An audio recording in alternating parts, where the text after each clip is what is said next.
Hey there, I am Sherry Samuels, the voice coach, and this is your thought for the week.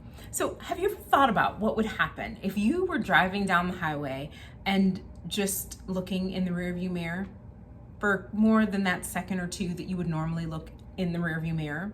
What would happen if you just stayed there? If you just stayed looking behind you? You know, so often in life, we can find ourselves just staring in the rearview mirror, so focused on what has happened in the past or what's behind us that we forget the importance, the value of seeing what's right in front of us.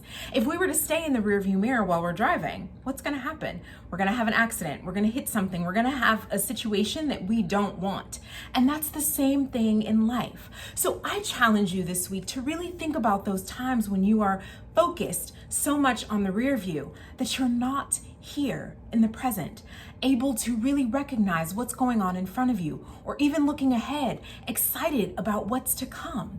You know, yes, there is a level of safety that comes with checking the rearview mirror and making sure that everything is good all around you. I get it. There is a point to looking back so that we can move forward, but it's all about the moving forward.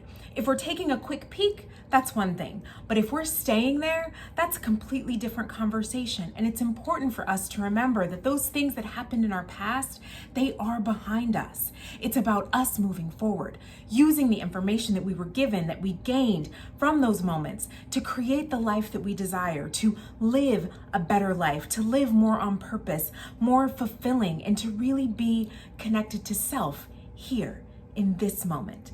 I am Sherry Samuels, the voice coach, and this was your thought for the week.